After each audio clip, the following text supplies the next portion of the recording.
Imagine spending a Saturday afternoon tending to a smoky brick incinerator in the corner of your lot. Or perhaps you spent your summers dodging heavy metal lawn darts while the smell of charcoal wafted from a permanent stone grill. Here are 10 old backyard features that have faded into history. Backyard incinerators were a common sight in American neighborhoods during the 1940s and 1950s, serving as the primary way for families to dispose of household waste. These structures were typically made of brick, concrete blocks, or heavy-duty wire mesh, and they were used to burn everything from paper and cardboard to food scraps and yard debris. Before the widespread adoption of municipal trash collection services, the sight of smoke curling up from every backyard on a Saturday morning was a standard part of suburban life. Families took pride in keeping their yards tidy by regularly burning their refuse, often using long metal pokers to stir the embers and ensure a complete burn. However, as urban populations grew and concerns about air quality and fire safety intensified, cities began to pass ordinances banning the practice. By the late 1960s, the smell of burning trash had largely been replaced by the sound of garbage trucks rumbling down the street, leaving these old stone and brick chimneys to crumble or be repurposed as planters. The permanent brick barbecue pit was the centerpiece of the mid-century American backyard, representing the post-war boom of outdoor entertaining. Unlike the portable, lightweight metal grills we use today, these were massive, stationary structures often built by the homeowners themselves using blueprints found in magazines like Popular Mechanics or Sunset. These pits were frequently constructed with red brick or fieldstone and featured heavy cast-iron grates and built-in wood storage compartments. They weren't just for cooking hot dogs. They were the focal point of neighborhood social life, where dads in aprons would spend hours slow-cooking ribs or steaks over real charcoal or wood logs. The design often included large side counters for food preparation and sometimes even integrated chimneys to direct smoke away from the guests. As the 1970s approached, the convenience of portable kettle grills and the eventual rise of gas-powered units made these permanent masonry giants seem bulky and unnecessary.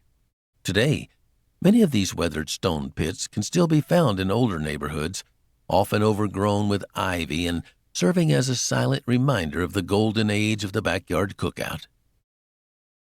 Vintage metal swing sets were a staple of childhood for the baby boomer and Gen X generations, characterized by their thin A-frame legs and bright primary colors. These sets were often made of hollow steel tubing that would become incredibly hot under the summer sun, turning the metal slide into a test of endurance for any child wearing shorts. Unlike modern plastic and wood play sets that emphasize safety and soft landings, the old metal sets were usually anchored directly into the grass or dirt with simple metal stakes. They often featured a glider seat for two children to pump back and forth, a set of rings or trapeze bar, and the classic creak, creak sound that echoed through the neighborhood as kids tried to swing high enough to make the legs lift off the ground. Over time, the paint would chip away, exposing the rust beneath, and the chains would pinch small fingers if you weren't careful. By the 1990s, these rickety steel structures were largely phased out in favor of more elaborate, safety-rated wooden fort systems with plastic components and rubber-mulched landing zones. The Rotary clothesline, most famously known as the Hills hoist, was once an essential fixture in the American backyard, symbolizing a time when the scent of sun-dried laundry was the norm. These large, umbrella-like structures consisted of several lines of wire or rope strung between metal arms that could be hoisted up to catch the breeze. On laundry days, the backyard would be transformed into a sea of white sheets and colorful clothing, all fluttering in the wind as the hoist slowly rotated. It was a chore that required a certain level of skill, from knowing exactly how to use a clothespin to timing the wash so it would dry before the afternoon rains. For children, the Rotary clothesline doubled as a makeshift merry-go-round, as they would grab onto the arms and run in circles until the laundry was a tangled mess. The rise of the automatic clothes dryer in the late 20th century, combined with the suburban homeowners associations banning visible laundry lines, led to the decline of this iconic feature. While some still prefer the freshness of air-dried linens, the sight of a spinning hoist full of laundry has become a rare glimpse into the past. In-ground trash cans were a clever, if somewhat forgotten, innovation designed to keep the backyard looking pristine and free from the sight of unsightly garbage. These systems consisted of a heavy metal cylinder buried in the ground, usually near the back door or the edge of the patio, with a foot pedal-operated lid that sat flush with the surface. When you stepped on the pedal, the heavy iron lid would flip up, allowing you to drop your trash into a removable galvanized steel bucket hidden below.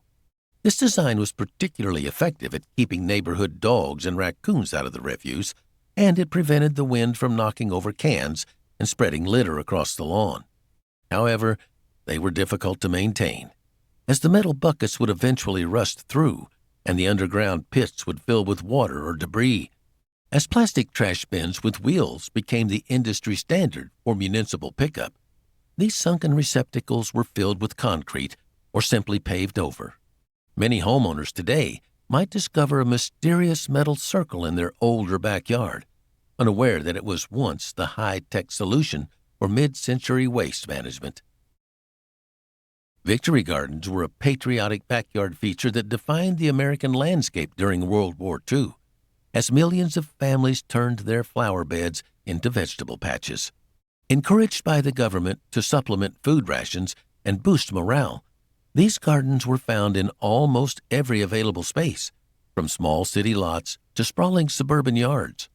At their peak, there were over 20 million victory gardens in the United States, producing nearly 40% of all the vegetables consumed in the country.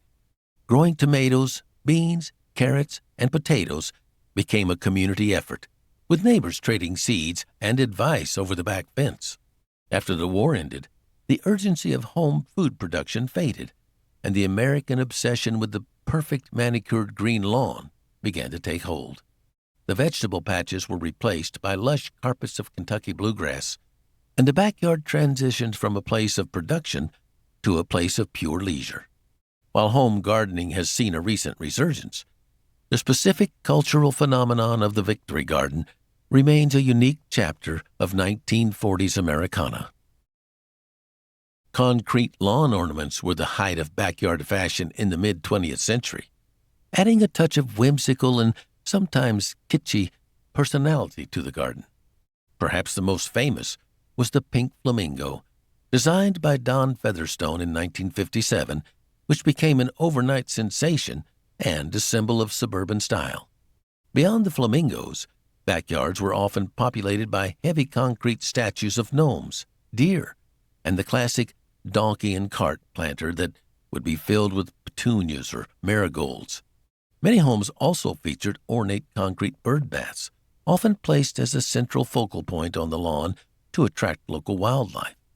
These ornaments were built to last, made of solid stone or cement that would weather over the decades, gaining a patina of moss and age. As landscape design trends shifted toward more minimalist and natural aesthetics in the 1980s and 90s, these heavy statues were often relegated to the back corners of the yard or sold at estate sales. Today, seeing a vintage concrete gnome or pair of original pink flamingos is like stepping back into a 1950s postcard of the American dream. Lawn darts, often sold under the brand name Jarts, were a popular but controversial backyard game that reached its peak of popularity in the 1970s and 80s. The game consisted of heavy metal-tipped darts with plastic fins that were thrown into the air toward a plastic ring placed on the grass. Unlike modern soft-tip versions, original lawn darts were designed to pierce the ground and stand upright, which required them to be quite heavy and sharp. Families would gather for hours of competitive play during summer barbecues, with the thwack of the dart hitting the turf serving as the soundtrack to the afternoon. However, the inherent danger of throwing weighted metal spikes into the air led to numerous injuries, and after years of safety campaigns, the Consumer Product Safety Commission officially banned the sale of lawn darts in the United States in 1988. This ban made the game a relic of a less regulated era, and most original sets were destroyed or tucked away in attics. The disappearance of lawn darts marked a significant shift in how Americans viewed backyard safety and the types of games deemed appropriate for family gatherings. The classic wooden doghouse was once a standard feature of the American backyard, reflecting a time when the family dog was primarily an outdoor companion. These houses were often DIY projects, built by a parent and child using leftover lumber from a home renovation, featuring a simple gabled roof and a circular entrance. They were usually painted to match the main house and were often topped with asphalt shingles to keep Fido dry during summer storms. The image of the wooden doghouse was immortalized in popular culture by Snoopy, whose red-roofed home became an icon of the 20th century. Inside, the floor would be lined with straw or an old blanket, providing a cozy retreat for the pet during the day. As the cultural view of pets shifted and dogs were increasingly welcomed inside as full members of the household, the need for a permanent outdoor shelter declined. Modern pet owners typically opt for portable plastic crates or indoor beds, leaving the traditional wooden doghouse to fade into the realm of backyard nostalgia. Horseshoe pits and badminton nets were the go-to backyard sports for generations, providing simple, low-tech entertainment for guests of all ages. A proper horseshoe pit required 2 iron stakes driven into the ground exactly 40 feet apart, usually surrounded by a wooden frame filled with sand or clay. The clink of a metal horseshoe hitting the stake was a sound that defined the summer afternoons, often accompanied by the cheering of neighbors gathered round to watch a ringer. Similarly, the backyard badminton set was a common sight, with its thin white net stretched between 2 flimsy metal poles and the distinctive thwack of the racket hitting a feathered shuttlecock. These games didn't require much equipment or a perfectly manicured field, making them accessible to almost everyone. Over time, these traditional pastimes were largely replaced by newer trends like cornhole, spikeball, or the installation of permanent swimming pools and outdoor kitchens. While you might still find a set of horseshoes in a grandparent's garage, the dedicated backyard pit has largely disappeared from the modern suburban landscape. So, if you could bring back one feature to your own backyard, which would it be? Drop a comment down below to tell us your favorite memory of the great outdoors.